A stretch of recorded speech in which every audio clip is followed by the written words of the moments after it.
তারপর হচ্ছে জুলুম, প্রচুর জুলুম, মানে দুর্বল পাইলেই জুলুম করতে চাচ্ছি আমি।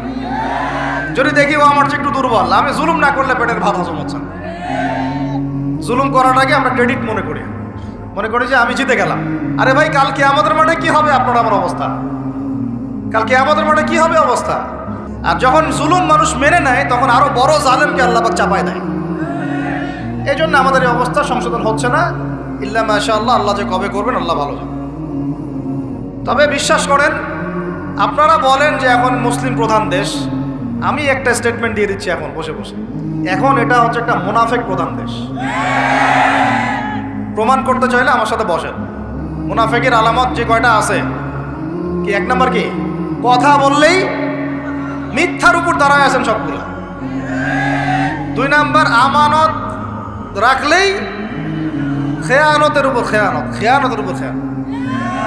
মানে কিছু কিছু বড় বড় জায়গায় এমন কিছু মানুষকে বসায় দেওয়া হয়েছে যাদের মনে হয় ইসলামের নাম শুনলেই ভিতরে মানে তেলে বেগুনে জ্বলে ওঠে। একেবারে ইসলাম শব্দটা শুনলেই গায়ে জ্বালা শুরু হয় আগে। তো বেশি দিন নাই ইনশাআল্লাহ, হয় আল্লাহর গজবে এগুলো ধ্বংস হবে, অথবা ইনশাআল্লাহ তাআলা আবাবিল পাখি তো আর আসবে না পাথর ছুটতে। আবাবিল তো পাখির নাম না, আবাবিল মানে তো ঝাঁকে ঝাঁকে, মানে এটা তো ওই আবরাহার বাচ্চা আবরাহার যুগ না যে আবাবিল আসবে আর পাথর ফেলবে। আসবে, পাথর ফেলার প্রজন্ম তৈরি হবে ইনশাআল্লাহ। মূল সমস্যাই হচ্ছে করাপশন, দুর্নীতি, মূল সমস্যাই। এটা যদি না থাকতো সারা বিশ্বে বাংলাদেশকে টক্কর দেওয়ার মতো কান্ট্রি খুব কমই থাকতো। কে না জানে এগুলা? সবাই জানে। আর আমরা মেনেও নিয়েছি এগুলা ভাই, চুপচাপ মনে মনে মেনে নিয়েছি যে ওইখানে গেলে এত দেওয়া লাগবে, ওইখানে এত না দিলে আমার এটা হবে না, ওইখানে এটা দিতে হবে, ওইখানে এটা করতে হবে। আমরা মেনেও নিয়েছি মাশাআল্লাহ। মনে করেন আমি একজন ইমাম সাহেব, আমি যদি আমার দায়িত্বে পালন ঠিক মতো না করে আমিও খেয়ানতকারী। এই যে লেকচার দিতে বসছি, এখন আমি যদি চিন্তা করি যে ডাইনে বামে কথা বলে সময় পার করে দেই, হক কথা বলার দরকার নাই, বললে আবার এটা সেটা, আমি হচ্ছে এখানে এই চেয়ারের খেয়ানতকারী। প্রত্যেকটা ক্ষেত্রে চলতেছে এগুলা। 3 নাম্বার হচ্ছে যখনই ওয়াদা করে কি করে বলেন তো? কয়জন ওয়াদা রাখি আমরা? কোন কোন সময় দেখা যায় অমুসলিম ওয়াদা রাখছে, মুসলমান রাখে নাই। দুধ কিনতে যাবেন, আমরা হিন্দু ভাইয়ের দোকান খুঁজতেছি, ও পানি মিশাবে না, আপনার কনফিডেন্স তৈরি হয়ে গেছে। মুসলমানের দোকানে যান না কেন? ও পানি মিশাবে। কি একটা অবস্থা, কি একটা অবস্থা! নবী সাল্লাল্লাহু আলাইহি ওয়াসাল্লাম একদিন এভাবে লেকচার দিচ্ছেন, মানে খুতবা দিচ্ছেন। একজন দাঁড়িয়ে বলছেন, সাহাবী, যে কবে কিয়ামত হবে ইয়া রাসূলুল্লাহ? তিনি বলছেন যে যখন দেখবা যে অনুপযুক্ত ব্যক্তির হাতে দায়িত্ব অর্পণ করা হয়েছে তখন ফান্তাজুরিস সাআ, কিয়ামতের অপেক্ষা করতে থাকো। আমরা এই যুগে বাস করতেছি না? এমন করে পাপ নাই এই শহরে হচ্ছে না। মূল পাপ কয়েকটা হচ্ছে। 1 নাম্বার হচ্ছে শিরক। কি হচ্ছে?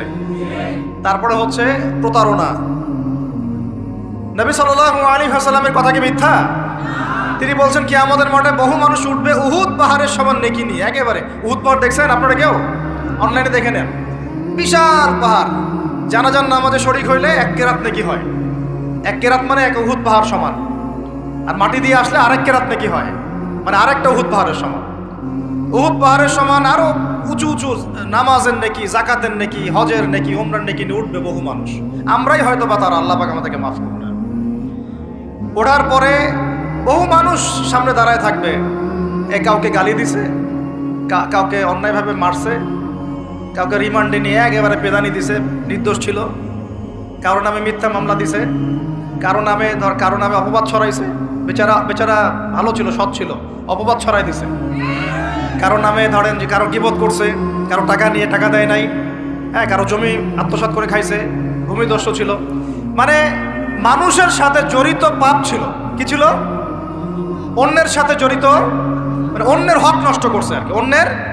এখন আল্লাহ পাক বলবেন যে তোমার এই ঋণ এখন শোধ করো। ওই দিন তো ঋণ শোধ করার কোনো বুদ্ধি আছে? বুদ্ধি নেই। এখন কি পদ্ধতি? ফেরেশতাদেরকে বলা হবে এই ব্যক্তির আমলনামায় যে নেকিগুলো আছে, নামাজের নেকি, রোজার নেকি, হজের নেকি, যাকাতের নেকি, এইগুলা দিয়ে ওদের আমলনামা ভর্তি করো যারা পাওনাদার দ্বারায় আছে। এ ভর্তি করতে করতে করতে করতে এক সময় দেখা যাবে এই ব্যক্তির আমলনামা ফাঁকা হয়ে যাবে। তখন কি হবে? ফেরেশতাদেরকে বলা হবে ওই যে যারা ভুক্তভোগী ওদের আমলনামা থেকে গোনাহ নিয়ে এই ব্যক্তির আমলনামায় ঢাল। নাউজুবিল্লাহ। এরপরে ওই ব্যক্তিগুলো দেখা যাবে জান্নাতে চলে গেছে, মাজলুম ছিল পৃথিবীতে, ওই দিন সফল হয়ে গেছে, জান্নাতে চলে গেছে। এবারটা দুনিয়া জালেম ছিল, এই জাহান্নামে চলে গেছে। নাউজুবিল্লাহ।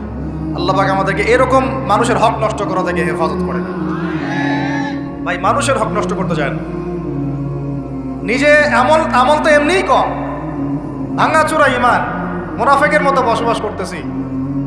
এখন তো আমরা মুনাফিকের মতো বসবাস করতেছি এই দুনিয়াতে। এখন যারা আমার মনে হয় মন থেকে ইমানের দাবি করতে পারে শক্তভাবে যে হ্যাঁ আমরা ইমানদার, এরা হচ্ছে গাজ্জার ওই মুজাহিদ ভাইরা। বুঝেন না এই কথা? তারা মনে হয় দাবি করতে পারে যে হ্যাঁ আমরা ইমানদার।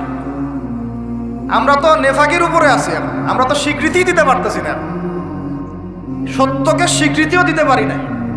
বরং আমরা মানচিত্র থেকে ফিলিস্তিনের মানচিত্র উঠাই দিলাম, দিয়ে যারা জালেম ওদেরটা প্রতিষ্ঠা করলাম। ওইটাও পাঠ্যপুস্তকে আসছে। আপনারা তো শুধু একটাই শুনে বসে আছেন, একটাই শুনে আসেন না আপনারা? শরীফ শরীফা তো আছেই, এইটাও একটা ইস্যু ছিল।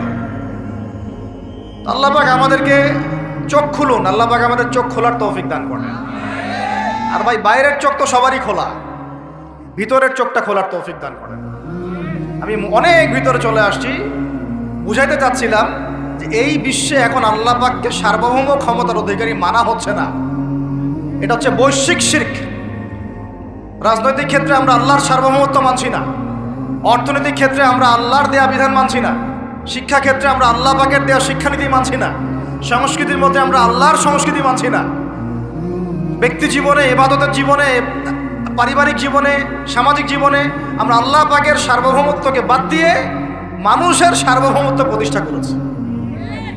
আর আমরা তেলাওয়াত করতেছি তাবারাকাল্লাযী বিয়াদিহিল মুলক, আবার পড়তেছি কুলিল্লাহুম্মা মালিকাল মুলক, হে বলুন হে রাজত্বের অধিকারী, তুতিল মুলকা মান তাশা ওয়া তানজিউল মুলকা মিম্মান তাশা। আর তো জানেন না আপনারা, সূরা আলে ইমরানে আছে। তো আমাদের কথা আর বাস্তবতার মধ্যে অনেক ফারাক। আল্লাহ পাক আমাদেরকে কোরআন গভীরভাবে অনুধাবন করার তৌফিক দান করেন। খালি তেলাওয়াত করলেই হবে না ভাই, এর অর্থটা জানতে হবে। অর্থ না জানলে পরে তেলাওয়াত করলে নেকি হবে না এটা বলি নাই আমি। বলেছি শুধু তেলাওয়াত করলেই পুরো হক আদায় হয় না, শুধু তেলাওয়াত করলেই পুরো হক আদায় হয় না, 100 বার হয় না। আবার বলতেছি শোনেন ভালো করে, তেলাওয়াত করলে প্রত্যেক হরফে 10 নেকি হয়, কিন্তু শুধু তেলাওয়াত করলেই কোরআনের সম্পূর্ণ হক আদায় কোশ্চিনকালেও হয় না। এই যে অর্থগুলো না জানলে আপনি কিভাবে বাস্তবায়ন করবেন, বুঝবেন কিভাবে কি বলেছেন আল্লাহ পাক কোরআনে? এই যে একটা আয়াত দিয়ে এতগুলো কথা বললাম, আপনারা এখন চোখ খুললো যে সারা বিশ্বে আল্লাহর সার্বভৌমত্ব সভরেন্টি নাই। এখন আমরা মানুষেরটা প্রতিষ্ঠা করেছি কিছু কিছু জায়গায়, ইল্লা মাশাআল্লাহ, কিছু কিছু জায়গায় আমরা মেনে নিয়েছি যে আল্লাহ পাকই সার্বভৌমত্ব ক্ষমতার অধিকারী। এখন তো এটা মানুষের হাতে উঠাই দিয়েছেন। আল্লাহ পাক আমাদেরকে পাঠাইছেন দুনিয়াতে তার খলিফা হিসেবে। কি হিসেবে? তো আল্লাহর খলিফার কাজ কি? শয়তানের দাসত্ব করবে না আল্লাহর? বলেন, আল্লাহর খলিফার বৈশিষ্ট্য কি, ফাংশন কি? সে কি শয়তানের দাসত্ব করবে না আল্লাহর? সে কি আল্লাহর বিধান মানবে না শয়তানের? সে কি আল্লাহর সার্বভৌমত্ব মানবে না শয়তানের? তাহলে আমরা আল্লাহ পাকের কয়টা বিধান বাস্তবায়ন করতে পারছি? একজন আমাকে খুব কড়া ভাষায় বলছিলেন একদিন যে আপনি প্রথম ব্যক্তি মনে হয় বলেছেন ঢাকা হচ্ছে যে সিটি অফ আখিরুজ্জামানে, আপনি চোখে দেখেন না ঢাকা শহরে এত এত মসজিদ আছে? বললাম যে এইটা আপনার চেয়ে আগে আমি দেখছি ঢাকা শহরে এতগুলো মসজিদ আছে। আমার কাছে হিসেব করা আছে কয়টা মসজিদ ঢাকায় আছে। তাহলে আপনি বললেন যে এটা সিটি অফ আখিরুজ্জামান। বললাম ঢাকা শহরে এতগুলো যে মসজিদ আছে কত বছর থেকে আছে? বলছে 50, 60, 70 বছর থেকে। তো বললো 70 বছরে কোরআনের আপনি একটা বিধান বাস্তবায়ন করতে পারছেন ঢাকায়? বলেন পারছেন?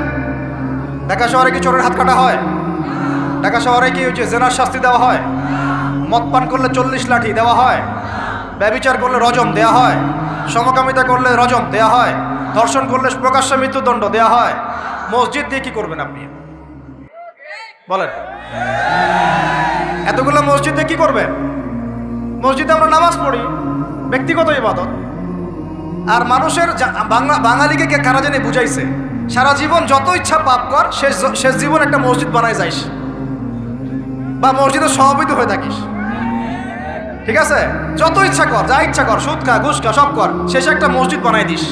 কারণ হাদিসটা হচ্ছে মান বানা লিল্লাহি মাসাজিদান বানাল্লাহু বাইতান ফিল জান্নাহ। কেউ যদি আল্লাহর জন্য একটা মসজিদ বানায়, আল্লাহ পাক তার জন্য জান্নাতে একটা ঘর বানাবে। ব্যাস, এই হাদিসের উপর আমল কইরা কবরে যাবে। সারা জীবন যে আমি মাশাআল্লাহ নাউজুবিল্লাহ আল্লাহর কোনো বিধানই মানলাম না, না নামাজ, না যাকাত, না সাদাকা, না এই যে কোরআন এর হক আদায় করা, না আমর বিল মারুফ, না নাহি আনিল মুনকার, না ইকামাতুদ দ্বীন, ইত্যাদি ইত্যাদি।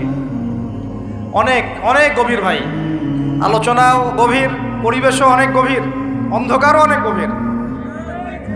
এই অন্ধকার থেকে বের হইতে হইলে ভাই রমাজান আমাদের সামনে একটা মৌসুম, এটা আল্লাহ পাক সুযোগ দেন। আপনারা তো দেখেন সন্ধ্যাবেলায় পাখিরা কোথায় ফিরে যায়, বাসায় ফিরে যায় না? এই সারা বছর সারা জীবন আমরা অনেক দূরে চলে গেছি আল্লাহ থেকে, রমাজান আসছে এখন আবার বাসায় ফিরে আসে। রমাজান কেন আসে?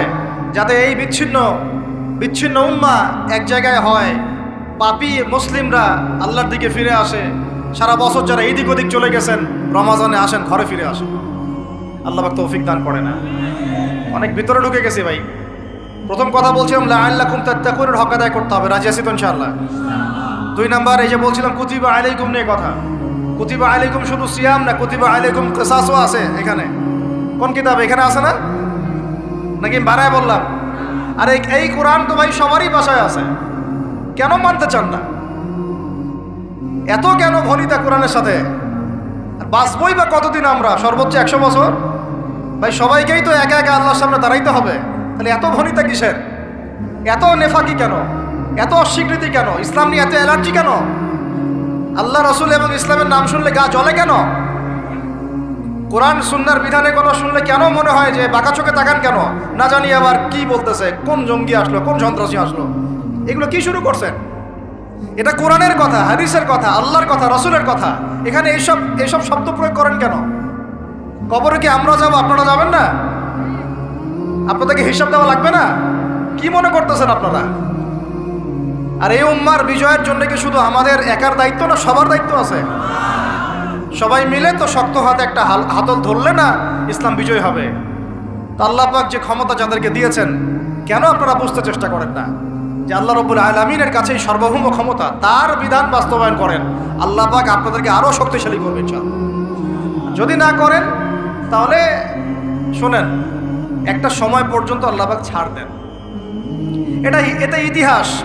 নমরুদ একটা লম্বা সময় ছাড় পাইছে, ফিরআউন আরো লম্বা একটা সময় ছাড় পাইছে, আজ জাতি সামুদ, আসহাবুল আইকা, মাদিয়ান, লুত, কত যে কম চলে গেছে হিসাব নাই। ইতিহাসটা খালি পড়বেন কোরআনের, কত যে কম পৃথিবী থেকে চলে গেছে এরই হিসাব নাই। আল্লাহ পাক জানাইছেন অল্প কিছু, বাকি কিছু জানানো নাই আল্লাহ পাক আমাদেরকে। আল্লাহ পাক জানানি নাই অনেক কিছু আমাদেরকে, যেগুলো আমাদের দরকার সেগুলো জানাইছেন কিছু কিছু। কেউ কি টিকতে পারছিল? কেউ কি আল্লাহর বিধানের বাইরে গিয়ে চলতে পারছে? দুনিয়া টিকতে পারছে? কেউ কি চিরস্থায়ী ছিল? কোন নবীও তো চিরস্থায়ী ছিল না। তাহলে কিসের পিছনে ছুটতেছেন? আল্লাহ পাক আমাদের সবাইকে কথাগুলো বোঝার তৌফিক দান করেন। ব্যক্তি জীবন থেকে শুরু করে এক সর্বোচ্চ লেভেল পর্যন্ত কোরআন, হাদিস, ইসলামকে বাস্তবায়ন করার তৌফিক দান করেন। আল্লাহ পাক যাদের মধ্যে সততা আছে, এই মানুষগুলোকে আল্লাহ পাক আমাদের ঊর্ধ্বতন কর্তৃপক্ষ বানায় দেন, আমিন। বা যারা আছেন তাদেরকে আল্লাহ পাক হেদায়েত দান করেন। রমাজানের এই শিক্ষাটার সামনেও এরকম 2-1টা শব্দ আছে, কুতিবা আলাইকুমুল কিসাস। আর একটা তো বললে তো মাথাই খারাপ হয়ে যাবে, বলবো? ওই যেখানে দেখছেন কুতিবা আলাইকুমুস সিয়াম, কুতিবা আলাইকুমুল কিসাস, এই ডানে বামেই খুঁজবেন, 3টা পৃষ্ঠার মধ্যেই পাবেন। লেখা আছে কুতিবা আলাইকুমুল কিতাল, কুতিবা আলাইকুমুল, এটা আবার কি? কুতিবা আলাইকুমুল কিতাল, তোমাদের উপর যুদ্ধকে ফরজ করা হয়েছে। কি ফরজ করা হয়েছে? একা একা আপনি করবেন না, একা একা করবেন না, ইসলামিক রাষ্ট্র করবে, ইসলামের রাষ্ট্রের আমির করবে, তার নেতৃত্বে জনগণ করে, একা একা বিচ্ছিন্নভাবে করে না। বিচ্ছিন্নভাবে যারা করে এটা সন্ত্রাসী। এটা কি? এটা সন্ত্রাসী কার্যকলাপ। কিন্তু মূল কথা হচ্ছে এটা তো ফরজ, কুতিবা আলাইকুমুল কিতাল। এইটা যখন মুসলমানরা ছেড়ে দিয়েছে, ওই সময় থেকে এই মাইর খাওয়ার যুগ শুরু হয়েছে। অটোম্যান এম্পায়ারটা সর্বশেষ ওই ফাইট করছিল ওই পশ্চিমাদের সাথে, পরাজিত হয়ে যায় তারা প্রথম বিশ্বযুদ্ধে 1914 থেকে 17-18-র মধ্যে। এরপরে ওই যে ব্রিটেন দখল করে জেরুজালেম, বেলফোর্ট ডিক্লারেশন হয়, তারপরে ইহুদিদেরকে ওই জায়গাটা ছেড়ে দেয়। এরপর থেকে যে 100 বছর হলো, আমাদের খিলাফা পতনের 100 বছর হয়ে গেছে। কত বছর? এটা একটা আশারও কথা। আশার কথা কেন? প্রত্যেক 100 বছর পর পর আল্লাহ পাক পরিবর্তন নিয়ে আসেন। এটা ইতিহাস ঘাটলে পাবেন। 100 বছর পর পর আল্লাহ রাব্বুল আলামিন বড় বড় পরিবর্তন পৃথিবীতে নিয়ে আসেন। যেহেতু খিলাফা পতনের 100 বছর হয়ে গেছে, আশা করা যায় সামনে কিছু ভালো কিছুই হবে ইনশাআল্লাহ। ওই অটোম্যানদেরকে 1917 সালে 14 থেকে 17-র মধ্যে পরাজিত করে বাইতুল মুকাদ্দাস, যেখানে দেখতেছেন অক্টোবর থেকে এই পর্যন্ত মনে হয় 40,000 ছাড়াই গেছে প্রাণহানি। ছাড়া যায় নাই? বেশিরভাগই নারী আর শিশু। বেশিরভাগই কি? নবী সাল্লাল্লাহু আলাইহি ওয়াসাল্লাম তার জীবদ্দশায় মনে হয় 97টা থেকে 98টা যুদ্ধ করেছেন। কয়টা? এটা তো জানেন না। আমরা শুধু জানি নবী সাল্লাল্লাহু আলাইহি ওয়াসাল্লাম মিষ্টি পছন্দ করতেন, মিসওয়াক করতেন, তারপরে ডান কাঁধে শুইতেন, সাদা জামা পছন্দ করতেন, দাড়ি রাখতেন, এগুলো আমরা জানি। মাসা ওনার সিরাত পড়েন, ওনার জীবনীটা পড়ে দেখেন। 97 থেকে 98টাতে তিনি নিজে লিড দিয়েছেন, তিনি হয় লিড দিয়েছেন, না হলে অন্য কোনো সাহাবীকে পাঠিয়েছেন, মানে গাজওয়া অথবা সারিয়া। এখন এই 100টার মতো যুদ্ধে আপনি দেখবেন না কোনো নারীকে হত্যা করা হয়েছে বা কোনো শিশুকে হত্যা করা হয়েছে, আপনি খুঁজে পাবেন না। একটা ইতিহাস দেখাতে পারবেন না যে মুসলমানদের হাতে কোনো শিশুকে হত্যা করা হয়েছে বা কোনো নারীকে হত্যা করা হয়েছে, আঘাত করা হয়েছে। শুধু আলী রাদিয়াল্লাহু আনহু একদিন এক নারীকে ধরেছিলেন, কারণ নবী সাল্লাল্লাহু আলাইহি ওয়াসাল্লাম বলেছিলেন যে অমুক জায়গায় এক মেয়েকে পাবা, ওই মেয়ের কাছে একটা চিঠি আছে, ও গুপ্তচর বৃত্তি করেছে, ওই চিঠি সে মক্কায় পৌঁছে দিতে চাচ্ছে, ওকে রাস্তায় ধরবা, ওর কাছ থেকে চিঠি আদায় করবা। কথা বুঝতে পারছেন? উনি গেলেন, দেখলেন হ্যাঁ ঠিক ওই জায়গায় এক মেয়ে আছে, এই চিঠি বের করো। আর নাই, আমার কাছে কোনো চিঠি নাই। তিনি বলছেন যদি চিঠি বের না করো তাহলে কিন্তু প্রয়োজনে একদম সব সার্চ করে চিঠি বের করবো কিন্তু। তো পরে ভয়ে সে চিঠি দিয়ে দিছে। এই একটাই ঘটনা পাওয়া যাচ্ছে যে মেয়েদের সাথে যুদ্ধক্ষেত্রে আচরণ। আর এই পুরো 100টা বা 98টা সারিয়ার গাজওয়ায় নবী সাল্লাল্লাহু আলাইহি ওয়াসাল্লাম সাহাবীদের হাতে একটা শিশুও মানে নিহত হয় নাই, একটা মহিলাও নিহত হয় নাই। যদি কোনো দলিল পান আমাকে জানায়েন, যদি আমার জ্ঞানে কমতি থাকে। আপনারা যদি দলিল পান আমাকে জানায়েন, আমার জানা নাই। আর আপনি দেখতেছেন অক্টোবর থেকে এই যে এটা কি মাস, মার্চ, এই যে 5-6-7 মাসের মধ্যে আপনি দেখতেছেন যে 40-42 হাজার মুসলমানকে মারা হচ্ছে, তার মধ্যে বেশিরভাগই নারী আর শিশু। নারী আর শিশু, এগুলো দেখলে তো ঘুম হয় না আমাদের। কিচ্ছু করার নাই, তামাশা দেখতেছি সবাই বসে বসে। আর যাদের করার ছিল এরা বসে খ্যাপসা খায়। কি খায়? ওরা ওই সিনেমা হল উদ্বোধন করে, মদের বার ওপেন করে। হ্যাঁ, সুবহানাল্লাহ। পাশে নবী সাল্লাল্লাহু আলাইহি ওয়াসাল্লাম শুয়ে আছে। চিন্তা করেন, সাহাবীরা রাদিয়াল্লাহু আনহুম আজমাইন তারা শুয়ে আছেন। ওখানে গেলে মুমিনদের চোখের পানি ছেড়ে দেয় মানুষ। কি একটা অবস্থা! ওইখানে আল্লাহর ঘর বাইতুল্লাহুল হারাম। আর অনেকে আবার বলে কি করার আছে আমাদের কিছুই করার নাই। হ্যাঁ, তো ওই জন্য একদিন বলছিলাম তো কিছু করার নাই, তাহলে নেইমারকে নিয়ে এসে ফুটবল খেলাও। ওটাও চলতেছিল। হ্যাঁ, বিভিন্ন বলিউড তারকা, হলিউড তারকা এসে কনসার্ট করতেছে। এগুলো করেন, কিছু করার নাই তো। বেশি না, আপনারা যদি একটু জিও পলিটিক্স পড়েন দেখবেন 10টা, বেশি না 10টা মুসলিম কান্ট্রি যদি একসাথে হয়, 10টা মুসলিম কান্ট্রি যদি একসাথে হয় বা একটা টেবিলে বসতে পারে, এই 10টা মুসলিম কান্ট্রির কাছে যে পরিমাণ সৈন্য আছে, যে পরিমাণ অস্ত্র আছে, যে পরিমাণ জ্বালানি আছে, যে পরিমাণ তেল আছে, আর যে পরিমাণ গ্যাস আছে, আর বাকি কথা নাই বললাম, এই ইসরায়েলের মতো 100টা দেশের সাথে মোকাবেলা করতে পারত। একটা বাচ্চার রক্তের বদলা নেওয়া যাইতো, একটা বোনের ইজ্জতের বদলা নেওয়া যাইতো। শুধু ওই ইমানদার কোন ওমর আল্লাহ পাক এখন আমাদের কাছে দেন নাই। কারণ কেন দেন নাই জানেন? কারণ আমরা তো আর তার সাহাবীদের মতো না। আমরা যদি সাহাবীওয়ালা জিন্দেগি আবার শুরু করি, আল্লাহ পাক ওমর ইবনুল খাত্তাব পাঠাবেন ইনশাআল্লাহ। বুঝাতে পারতেছেন? আমরা ঠিক না হলে তো আসমান থেকে ফেরেশতা নামবে না ভাই। আর আমরা এই এত দূরে বসে ছোট্ট একটা রাষ্ট্রের মধ্যে আলোচনা করি, কি আলোচনা করি আর কি ফায়দা হবে? কিন্তু আলোচনাগুলো করতেছি আল্লাহর কাছে দায়মুক্ত হওয়ার জন্য, যাতে আপনারা সত্যটা জানেন এবং হকটা বুঝতে চেষ্টা করেন, আপনার পরবর্তী প্রজন্মকে এটা জানান।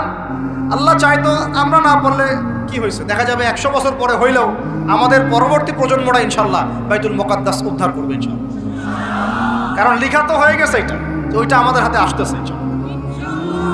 ওইখানে 40 বছর ইসলামী খেলাফত বাস্তবায়ন না হওয়া পর্যন্ত এই বিশ্বে কিয়ামত হবে না ইনশাল্লাহ। কত বছর? কে করবে? ঈসা আলাইহিস সালাম। কে করবেন? ঈসা আলাইহিস সালাম। তার সাথে সঙ্গ দিবেন ইমামুল মাহদি। এটা হবে সামনে। এখন ওইটা যখন হবে, ওই 40 বছর ইসলামী খেলাফত, তখন তাবারাকাল্লাযী বিয়াদিহিল মুলক, ওই আল্লাহ পাকের যে মুলক, আল্লাহ পাকের সার্বভৌমত্ব, আল্লাহ পাকের সলভেন্টি, আল্লাহ পাকের রাজত্ব, ওইটা সারা বিশ্বে প্রতিষ্ঠা হবে ইনশাআল্লাহ। এখন ওইটা নাই। এখন কি আছে? এখন মুলক হচ্ছে জাতিসংঘের, সব কিছু ওদের হাতে। আর এগুলো গঠনই করা হয়েছিল মুসলমানদের স্বার্থ দমন করে পশ্চিমাদের স্বার্থ উন্নয়নের জন্য। একেবারে খোলামেলা কথা বল। এখন পর্যন্ত ওদের ভিশন এবং এজেন্ডা এইটাই। পৃথিবীর কোনো জায়গায় মুসলমানের স্বার্থ তারা সর্বোচ্চ অগ্রাধিকার দিবে না, বরং আমাদেরকে দাস বানানোর জন্য এটা তৈরি করছে। আর আমরা এখন সেই দাসত্বের মধ্যে চলে আসছি। কেউ কিছু বলেও না, কেউ কিছু করে, সবাই মেনে নিয়েছি। আর কেউ আলোচনা করে লাভ নাই। আপনারা প্রত্যেকটা ঘরে ঘরে একটা করে আইয়ুবের জন্ম দেন। আলোচনা করে লাভ নাই। এত প্রত্যেকটা মা বোনকে বলবো, একটা করে বাচ্চা দেন আমাদেরকে আইয়ুবের মতো, একটা করে বাচ্চা দেন তারেক বিন জিয়াদের মতো, একটা করে বাচ্চা দেন আমাদেরকে বিন কাসিমের মতো। ইনশাল্লাহ আজ না হোক 100 বছর পরে হলেও ইনশাল্লাহ বিশ্বের শাসন ক্ষমতা আমাদের হাতে আসবে ইনশাল্লাহ। তার আগ পর্যন্ত আমরা কেউ স্বাধীন না। তো এখানে কুতিবা আলাইকুমুস সিয়ামও আছে, কুতিবা আলাইকুমুল কিসাসও আছে, কুতিবা আলাইকুমুল কিতালও আছে। ওইটা ছাড়ার পর থেকে আজকে আমাদের এই অবস্থা হয়েছে।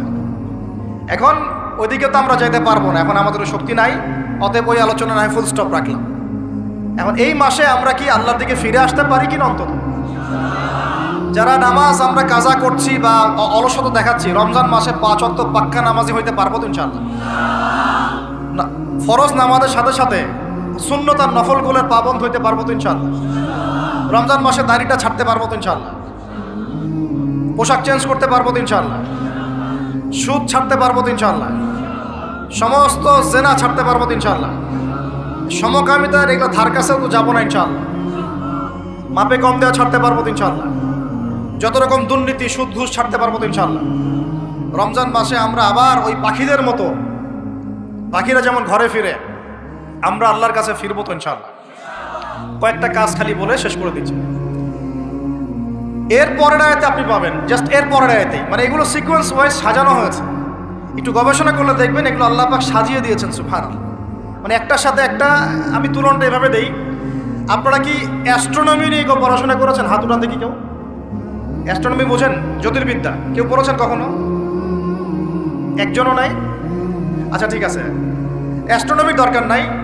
ফিজিক্স নিয়ে পড়েছেন কারা কারা? ফিজিক্স, আপনি ফিজিক্স বুঝেন না? পদার্থবিদ্যা কারা কারা পড়েছেন? এই তো মাশাআল্লাহ। আপনারা যদি আকাশের দিকে তাকান, আকাশের মধ্যে তারাদের মধ্যে একটা জ্যামিতিক মিল আছে না? আছে না? ওটা ফিজিক্স যারা পড়েছে তারা বুঝবে, সবাই বুঝবে না। কিন্তু আপনি আপনার মানে কি বলবো, আপনার মাথাই খারাপ হয়ে যাবে যে আসমানে আল্লাহ রাব্বুল আলামিন এত সূক্ষ্মভাবে একটা গাণিতিক ক্যালকুলেশন কিভাবে করেছেন। এটাই প্রমাণ করে যে আল্লাহ রাব্বুল আলামিন ছাড়া কোনো ইলাহ নাই।